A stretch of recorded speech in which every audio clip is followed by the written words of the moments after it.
கள்ளக்குறிச்சியில் கள்ளச்சாராயம் அருந்தி உயிரிழந்தவர்களின் குடும்பத்தினரை அமைச்சர் உதயநிதி ஸ்டாலின் நேரில் சந்தித்து ஆறுதல் கூறி வருகிறார். அண்மை செய்தியாக பார்க்கிறோம். கள்ளக்குறிச்சியில் கள்ளச்சாராயம் குடித்த விவகாரத்தில் 38 பேர் உயிரிழந்திருக்கின்றனர். 100க்கும் மேற்பட்டோர் மருத்துவமனைகளில் சிகிச்சை பெற்று வருகின்றனர். இந்நிலையில் அமைச்சர் உதயநிதி ஸ்டாலின் சிகிச்சை பெற்று வரக்கூடிய நபர்களை சந்தித்து மருத்துவர்களிடம் அளிக்கப்படும் சிகிச்சைகள் குறித்து கேட்டறிந்திருக்கிறார். தொடர்ந்து உயிரிழந்தவர்களின் குடும்பத்திற்கு ஆறுதல் தெரிவித்து வருகிறார். உடன் அமைச்சர்கள் ஏவாவேலு, அதேபோல மா சுப்பிரமணியன் உள்ளிட்ட அமைச்சர்களும் உடன் இருக்கின்றனர்.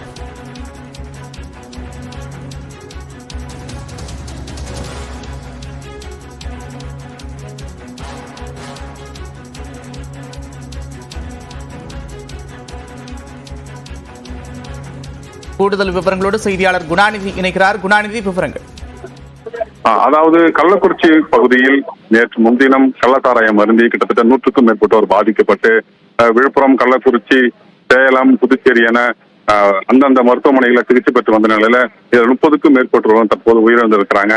இந்த நிலையில தற்போது கள்ளக்குறிச்சி அரசு மருத்துவக் கல்லூரி மருத்துவமனையில சிகிச்சை பெற்று வருபவர்களை உதயநிதி ஸ்டாலின் சந்தித்து தற்போது ஆறுதல் கூறி வருகிறார். இந்த நிலையில தான் பாத்தீங்கன்னா பாதிக்கப்பட்டவர்கள் தொடர்ந்து சிகிச்சை என்பது அளிக்கப்பட்டு வருகிறது. இந்த நிலையில உதயநிதி ஒவ்வொருவராக சந்தித்து அவர்களுக்கு ஆறுதல் கூறி எந்த மாதிரி சிகிச்சைகள் அளிக்கப்படுகிறது என்பது குறித்து மருத்துவரிடம் கேட்டறிந்து வருகிறார். தொடர்ச்சியாக எதிர்க்கட்சித் தலைவர் பாதிக்கப்பட்ட நபர்களை சந்தித்து ஆறுதல் கூறியிருக்கக்கூடிய நிலையில் தற்போது அமைச்சர் உதயநிதி ஸ்டாலினும் பாதிக்கப்பட்டவர்களை சந்தித்து ஆறுதல் கூறி வருகிறார். மக்கள் அவர்கிட்ட முன்வைத்த கோரிக்கைகள் என்னெல்லாம் மக்கள் சொல்றாங்க குணாநிதி? தொடர்ந்து அவர் பாதிக்கப்பட்டவர்களை சந்தித்து ஆறுதல் கூறிவிட்டு அவருடைய உறவினரிடம்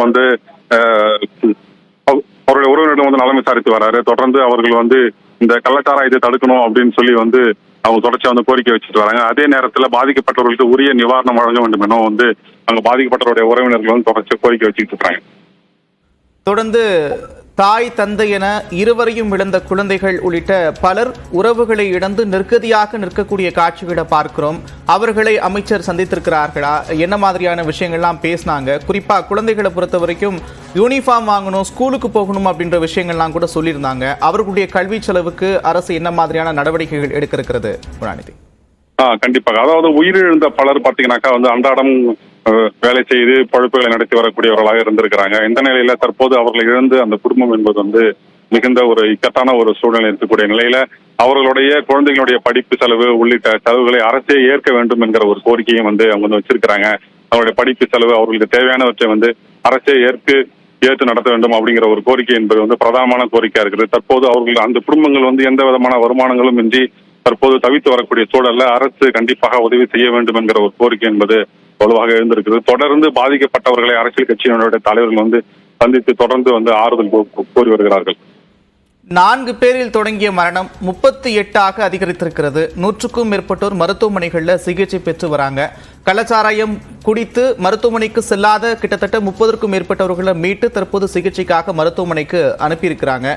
இப்போ சிகிச்சையில் இந்த விஷசாராயம் அருந்தி பாதிக்கப்பட்டிருந்த நிலையில 30க்கும் மேற்பட்டோர் உயிரிழந்திருக்கிறாங்க. குறிப்பா பாத்தீங்கன்னா கள்ளக்குறிச்சி அரசு கல்லூரி மற்றும் பாத்தீங்கன்னா சேலம், புதுச்சேரி, விழுப்புரம் என அந்த 4 அரசு மருத்துவக் கல்லூரிகளும் தொடர்ச்சியாக இவர்கள் அனுமதிக்கப்பட்டு அவர்களுக்கான சிகிச்சை என்பது தொடர்ந்து நடைபெற்று வருகிறது.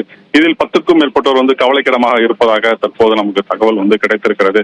அவர்கள் தீவிர சிகிச்சை பிரிவில் அனுமதிப்பட்டு அவர்கள் சிறப்பு மருத்துவர்கள் அவர்களுக்கான சிகிச்சையை அளித்து வருகிறார்கள். வெவ்வேறு மருத்துவமனைகளில் இருந்து சிறப்பு மருத்துவ குழுக்கள் வரவழைக்கப்பட்டு பாதிக்கப்பட்டவர்களுக்கு சிகிச்சை என்பது தற்போது அளிக்கப்பட்டு வருகிறது. தொடர்ந்து இந்த பாதிக்கப்பட்ட குடும்பங்களுக்கு உரிய நிவாரணம் வழங்க வேண்டும், மேலும் இது போன்ற சம்பவங்கள் நடக்காமல் தடுக்க வேண்டும் என்பது இதில் பாதிக்கப்பட்டவருடைய பிரதான கோரிக்கையாக இருக்கிறது.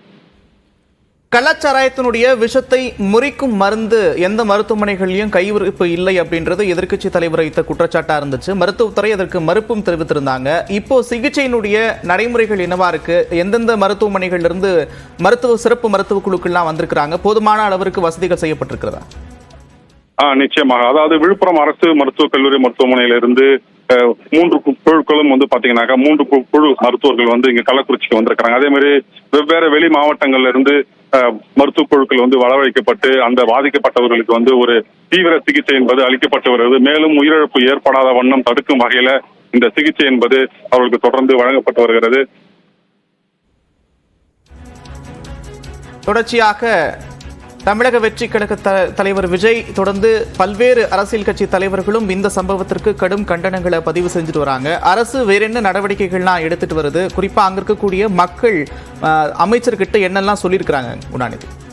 நிச்சயமாக. அதாவது ஏற்கனவே விழுப்புரம் மாவட்டத்தில் இதே போன்றதொரு கள்ளச்சாராய உயிரிழப்பு என்பது ஏற்பட்டது. விழுப்புரம் மாவட்டம் மரக்காணத்தில் விஷம் சாராயம் குடித்து 14 பேர், செங்கல்பட்டு மாவட்டம் என மொத்தம் 22 பேர் அந்த உயிரிழப்பில் உயிரிழந்தாங்க. இந்த நிலையில பாத்தீங்கன்னா அதன் தொடர்ச்சியாக கள்ளச்சாராயத்தின் மீது ஒரு கடுமையாக நடவடிக்கை எடுக்க வேண்டும் என்கிற ஒரு கோரிக்கை என்பது தொடர்ந்து வலியுறுத்தப்பட்ட ஒரு நிலையில இந்த கள்ளக்குறிச்சி நடைபெற்ற ஒரு சம்பவம் என்பது தமிழ்நாட்டையே உலுக்கி இருக்கிறது.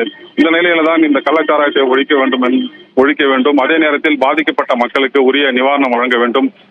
சிகிச்சையில் இருப்பவர்களுக்கு உரிய சிகிச்சை அளித்து அவருடைய எதிர்கால வாழ்வுக்கு உதவி செய்ய வேண்டும் என்பது அவருடைய பிரதான கோரிக்கையாக இருக்கிறது.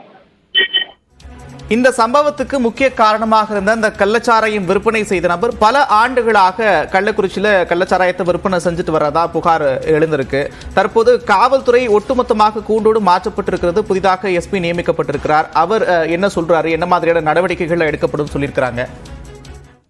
நிச்சயமாக. அதாவது இந்த சம்பவத்துக்கு பிறகு கள்ளக்குறிச்சி மாவட்ட ஆட்சியர், காவல் கண்காணிப்பாளர் மற்றும் காவல் ஆய்வாளர்கள் உள்ளிட்ட பலர் அதிரடியாக பணி நீக்கம் செய்யப்பட்டிருக்கிறாங்க. இந்த நிலையில பார்த்தா புதிய மாவட்ட ஆட்சியர், புதிய மாவட்ட காவல் கண்காணிப்பாளர்கள் நியமிக்கப்பட்டு தற்போது சிபிசிஐடிக்கும் இந்த வழக்கு என்பது மாற்றப்பட்டு விசாரணை என்பது தொடங்கி இருக்கிறது. இந்த கள்ளச்சாராயம் என்பது கல்வராயன் மலை உள்ளிட்ட மலைப்பகுதியில் இருந்து கொண்டு விற்பனை செய்யப்படுவதாகவும், ஆந்திரா உள்ளிட்ட பகுதிகளில் இருந்து இங்கு கள்ளச்சாராயம் கொண்டு விற்பனை செய்யப்படுவதால் தான் இப்படியான சம்பவங்கள் நடைபெறுவதாக பொதுமக்கள் குற்றச்சாட்டி இருக்கிறாங்க. குறிப்பாக கள்ளக்குறிச்சி நகரின் மையப்பகுதியிலேயே இப்படியான சம்பவங்கள் நடந்திருப்பது என்பது பெரும் அதிர்ச்சியை ஏற்படுத்தியிருக்கிறது. ஒரே இடத்தில் ஒரே நேரத்தில் கிட்டத்தட்ட 100க்கும் மேற்பட்ட விஷச்சாராயத்தால் பாதிக்கப்பட்டு 30க்கும் மேற்பட்ட உயிர்ந்திருக்கிறது என்பது இங்கு ஒரு பெரும் அதிர்வலைகளை ஏற்படுத்தியிருக்கிறது. நன்றி குணாநிதி, விரிவான விவரங்களுக்கு.